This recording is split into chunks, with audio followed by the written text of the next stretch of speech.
너희에게 화가 있을 것이다. 율법학자와 바리새파 위선자들아, 너희는 사람들 앞에서 하늘나라 문을 닫아버렸다. 너희 자신만 들어가지 않을 뿐 아니라 들어가려는 사람들마저 막고 있구나. 너희에게 화가 있을 것이다. 율법학자와 바리새파 위선자들아, 너희는 개종자 한 사람을 만들려고 육지와 바다를 두루 다니다가 정작 누군가 개종자가 되면 너희보다 2배나 더 악한 지옥의 자식으로 만든다. 너희에게 화가 있을 것이다. 앞을 못 보는 인도자들아, 너희는 누구든지 성전을 두고 맹세한 것은 지키지 않아도 되지만 성전에 금을 두고 맹세한 것은 반드시 지켜야 한다라고 말한다. 이 어리석고 앞을 못 보는 사람들아, 무엇이 더 중요하냐? 금이냐? 아니면 금을 거룩하게 하는 성전이냐? 너희는 또 누구든지 제단을 두고 맹세한 것은 지키지 않아도 되지만 제단에 있는 제물을 두고 맹세한 것은 반드시 지켜야 한다고 말한다. 앞을 못 보는 이 사람들아, 무엇이 더 중요하냐? 제물이냐? 아니면 제물을 거룩하게 하는 제단이냐? 그러므로 제단을 두고 맹세하는 사람은 제단과 제단 위에 있는 모든 것을 두고 맹세하는 것이다.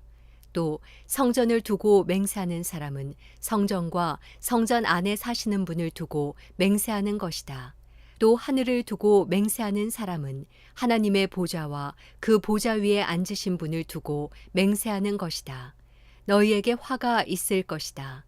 율법학자와 바리새파 위선자들아, 너희는 박하와 회향과 근체의 11조를 바치면서 율법 가운데 더 중요한 정의와 자비와 신의는 무시해 버렸다. 그러나 11조도 바치고 이런 것들도 소홀히 하지 말아야 했다.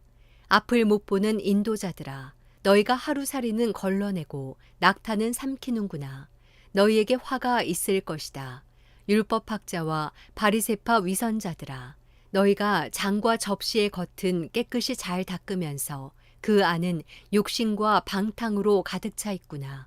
눈먼 바리새파 사람들아, 먼저 잔속을 깨끗이 닦으라. 그래야 겉도 깨끗해질 것이다. 너희에게 화가 있을 것이다. 율법학자와 바리새파 위선자들아, 너희는 하얗게 칠한 무덤과 같다. 겉은 그럴듯해 보이지만 속은 죽은 사람의 뼈와 온갖 더러운 것들로 가득 차 있다. 이와 같이 너희도 겉으로는 사람들에게 의롭게 보이지만 그 속에는 위선과 불법이 가득 차 있다. 너희에게 화가 있을 것이다. 율법학자와 바리새파 위선자들아, 너희는 예언자들의 무덤을 만들고 의인들의 기념비를 꾸미면서 만일 우리가 우리 조상들의 시대에 살았더라면 예언자들을 피 흘리게 하는데 가담하지 않았을 것이다 하고 말하는구나. 그러나 이와 같이 너희는 예언자들을 죽인 사람들의 자손임을 스스로 증거하고 있다. 그러므로 너희는 너희 조상들의 악한 일을 마저 채우라. 이 뱀들아, 이 독사의 자식들아, 너희가 어떻게 지옥의 심판을 피하겠느냐. 그러므로 내가 너희에게 예언자들과 지혜로운 사람들과 율법학자들을 보낸다.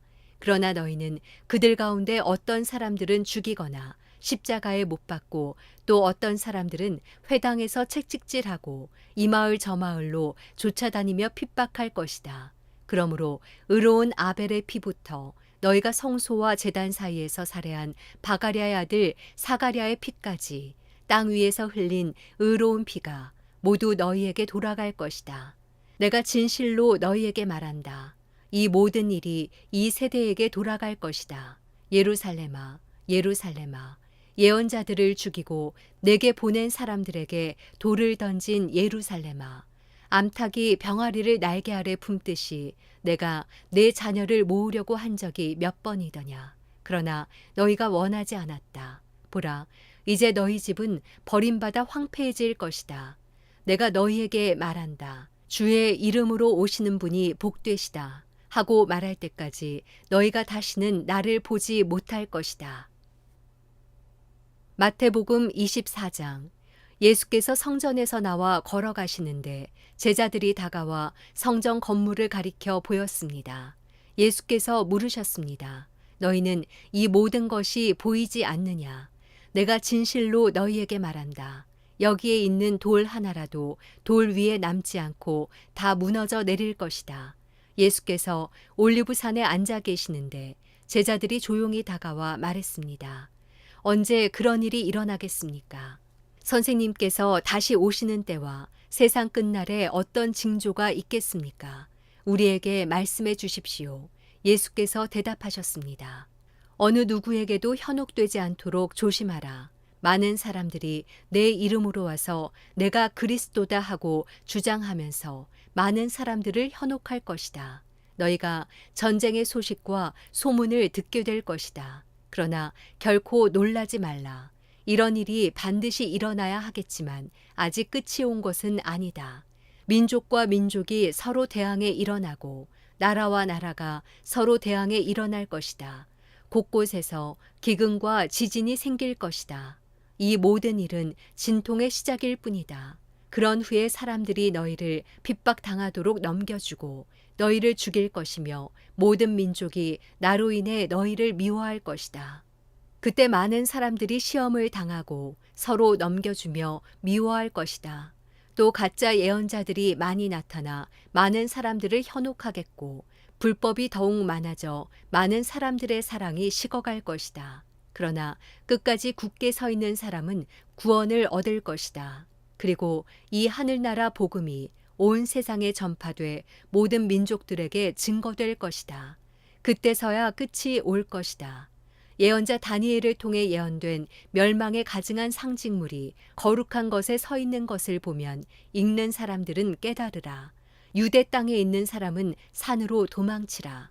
지붕 위에 있는 사람은 집안 물건을 가지러 내려가지 말라. 들에 있는 사람은 겉옷을 가지러 돌아가지 말라. 그날에는 임신한 여인들이나 젖먹이를 둔 여인들에게 화가 있다. 너희가 도망하는 일이 겨울이나 안식일에 일어나지 않도록 기도하라. 그때가 되면 큰 환난이 있을 것이다. 그런 환난은 세상이 시작된 이후 지금까지 없었고 앞으로도 없을 것이다. 그날들을 줄여주시지 않았더라면 아무도 구원받지 못할 것이다.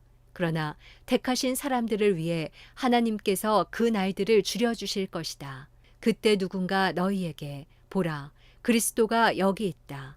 또 그가 저기 있다고 해도 믿지 말라. 가짜 그리스도들과 가짜 예언자들이 나타나 놀라운 표적과 기사를 보이면서 가능한 한 선택받은 사람들까지도 현혹할 것이다. 보라, 그때가 오기 전에 내가 미리 너희에게 일러두었다. 그러므로 누가 너희에게 그리스도께서 저기 광야에 계시다라고 해도 나가지 말고 또 그리스도께서 여기 골방에 계시다라고 해도 믿지 말라. 번개가 동쪽에서 치면 서쪽까지 번쩍이듯이 인자가 오는 것도 그럴 것이다. 시체가 있는 곳에는 독수리들이 모여드는 법이다. 그 환난의 날들이 끝나자마자 해가 어두워지고 달이 빛을 내지 않을 것이며 별들이 하늘에서 떨어지고 하늘의 세력들이 흔들릴 것이다. 그때 인자의 표적이 하늘에 나타날 것이고 세상의 모든 민족이 통곡할 것이다. 그들은 인자가 능력과 큰 영광 가운데 하늘의 구름을 타고 오는 것을 보게 될 것이다. 그리고 인자가 큰 나팔 소리와 함께 자기 천사들을 보낼 것이며 그들은 하늘 이 끝에서 저 끝까지 사방에서 그가 선택한 사람들을 모을 것이다. 무화과 나무로부터 교훈을 배우라. 그 가지가 연해지고 잎이 돋으면 여름이 가까이 왔음을 알게 된다. 이와 같이 이런 모든 일을 보면 그때가 바로 인자가 문 앞에 가까이 왔음을 알게 될 것이다. 내가 진실로 너희에게 말한다. 이 세대가 지나가기 전에 이 모든 일이 일어날 것이다. 하늘과 땅은 없어질지라도 내가 한 말은 결코 없어지지 않을 것이다. 그 날짜와 그 시각은 아무도 모른다. 하늘의 천사들도 모르고 아들도 모른다. 오직 아버지만 아신다. 노아의 때에 그러했던 것처럼 인자가 오는 것도 그러할 것이다. 홍수가 나기 전 사람들은 노아가 방주에 들어가던 그날까지도 먹고 마시고 장가가고 시집가고 하다가 홍수가 나서 그들을 모두 쓸어갈 때까지 무슨 일이 일어나고 있는지 전혀 알지 못했다. 인자가 올 때도 그와 같을 것이다. 두 사람이 들에 있다가 한 명은 데려가고 다른 한 명은 남게 될 것이며 두 여자가 맷돌을 갈다가 한 명은 데려가고 다른 한 명은 남게 될 것이다.